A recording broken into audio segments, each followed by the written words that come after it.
expressive eyes. She looked annoyed as well, which didn't surprise Duncan in the least. As a mage, she would have drawn more stares even than he.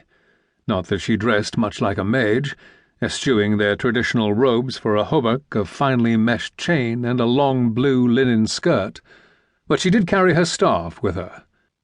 It was polished white, with a silvery ball clasped in a claw at its end that gave off a constant and diffuse flow of magical power. She brought it everywhere. The elf strode across the hall toward him, her boots clicking on the stone floor loud enough to echo. Her annoyed expression gave way to amusement as she reached him. "Still here, I see," she chuckled. "Genevieve would cut off my feet if I went anywhere." "Ah, poor Duncan." "Shut up, Fiona," he snorted. His rejoinder lacked heat, however. He knew the elf probably did have some sympathy for him. Well, a little, perhaps. Maybe a smidgen. There simply wasn't anything she could do to help him. He sighed and glanced up at her.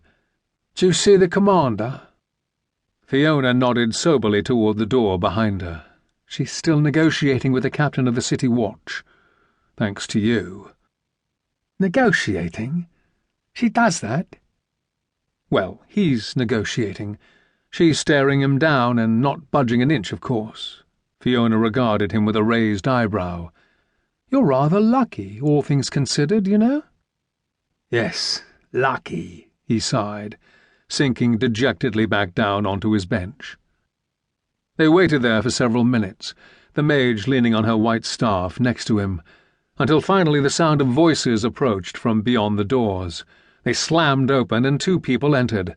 The first was a white-haired woman, a warrior in formidable-looking plate armor that covered her entire body.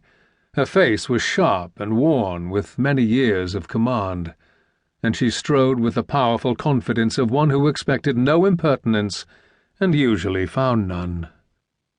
The second was a dark-haired man in the resplendent yellow robes, marking him as First Enchanter Ramil of the Circle of Magi, the ranking mage in Ferelden.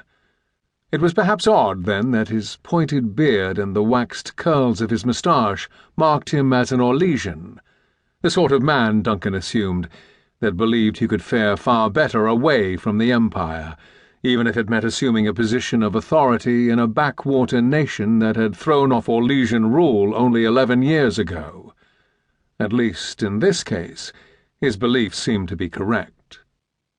The mage simpered after the warrior, and she did her best to ignore him. "Lady Genevieve," he wrung his hands nervously, "are you certain?" She paused, spinning about to glare at him. "You may call me Genevieve," she snapped, "or Commander. Nothing else?" "My apologies, Commander," he quickly assured her. "Are you certain that was necessary? Your order does not wish to antagonize King Maric, after all." "We have already antagonized King Maric." Genevieve shot a withering glance in Duncan's direction, and he did his best to shrivel up out of sight behind Fiona. "And our order will bow to no authority, especially not some foolish watch captain who believes he possesses more power than he does." She cut off further protest by marching over to where Duncan sat. He avoided her glower. "I trust you are satisfied?" she demanded. "Maybe if I'd gotten away with it." "Don't be a child." Genevieve gestured sharply for him to rise, and he reluctantly did so. "We did not come to Ferelden to engage in nonsense, as you are well aware. You are no longer the boy I found in Val Royeaux. Remember that." She took his chin in her gauntleted hand and raised his head until she was looking him in the eye.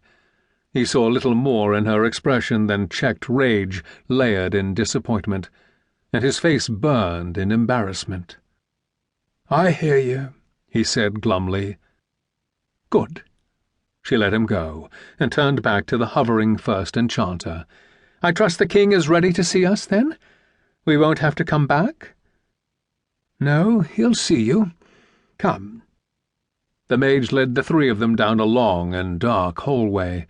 If anything, it was even colder here than elsewhere, wind whistling through the cracks in the walls.